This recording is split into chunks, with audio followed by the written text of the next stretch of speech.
Big 12 schedules were just released and Sooner Nation may be breathing a sigh of relief. Let's break it down to see if Oklahoma can exit the Big 12 on a high note. Briefly taking a look at the non-conference schedule, while it may seem weak at first, keep in mind Georgia was supposed to be there until the SEC move was finalized and was replaced by SMU. But yes, the Sooners are likely starting the season 3-0 once again, which leads right into the Big 12 schedule, and that's why we're here.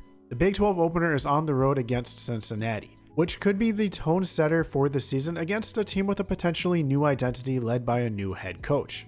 Iowa State comes next at home, and I can pretty much guarantee the Cyclones won't be as bad in the conference as they were last year. The point differential has been at most 2 scores since 2016, so I expect another close matchup. Up next is Texas in the Cotton Bowl, and similarly, I can pretty much guarantee Oklahoma won't perform as badly as they did last year. This game is the main concern on the schedule. Texas is by far the most talented team Oklahoma will be facing this season, but it is a rivalry game and you never know what's going to happen. After what will likely be a draining Texas game, OU gets a bye week and leads right into UCF at home. Dylan Gabriel and Jeff Lebby get to take a shot at their former team. Now, it doesn't seem like UCF fans are particularly fond of Gabriel or his Sox, and I expect it to be a good matchup. Gabriel should come firing out considering all the social media buzz that will likely be surrounding it, and I do expect UCF fans to travel in their first ever matchup with the Sooners. Up next, Oklahoma heads to Lawrence to play Kansas, and I don't need to say this, don't sleep on the Jayhawks. They saw a great improvement last season and I expect that to continue.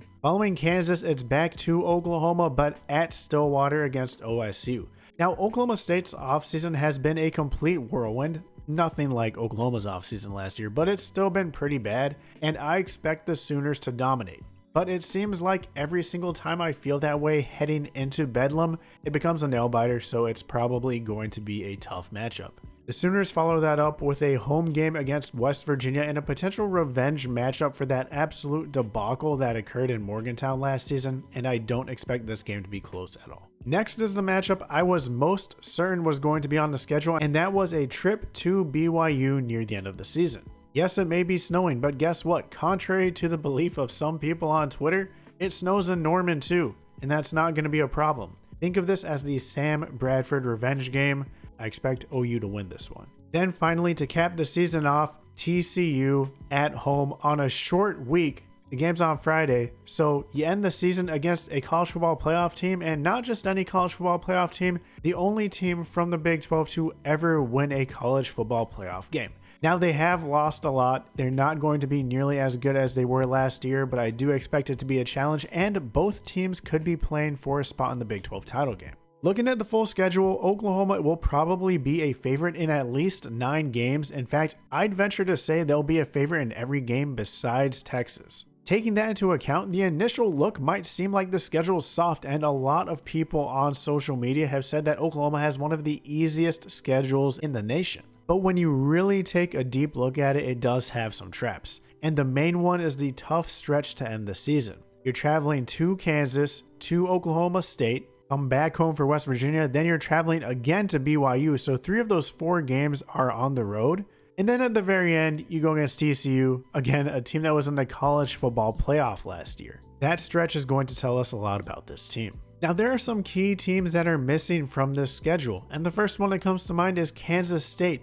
The reigning Big 12 champs have given the Sooners absolute fits over the past few years. Honestly, I'm not too upset that they're not on the schedule. Baylor is also missing from the schedule. They've won their last 2 matchups against Oklahoma, and selfishly, I would have liked one more trip to Waco to right that wrong, because usually when OU and Baylor play, I like to go to the game. Speaking of things that went wrong last year, Texas Tech. I really think that Tech is a sleeper team that's going to show a lot of growth in the Big 12. I anticipate them being a top 4 Big 12 team. That's another one where I'm not too upset that we're not going to be seeing them. Finally, Houston, no Dana Holgorsen. Would have liked to travel to see that game, but again, it is what it is. You might notice a trend here. Oklahoma only plays 2 Big 12 teams from the state of Texas, and they happen to be the 2 most talented in TCU and Texas. The Big 12 also did Oklahoma fans dirty in regards to the home slate. I'll be honest, it kind of sucks.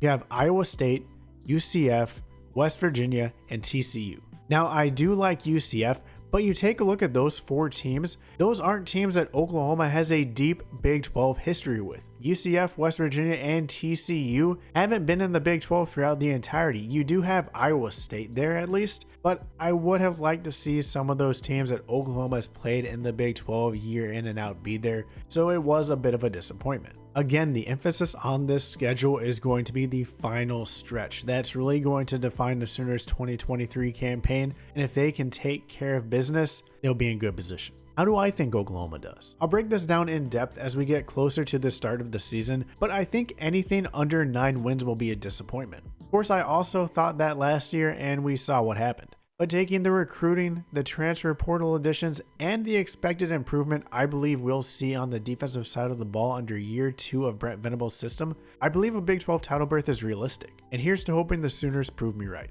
Speaking of recruits, check out this video here on what happened to the top 10 recruits in OU history. And as always, have a great day and see y'all at the next one.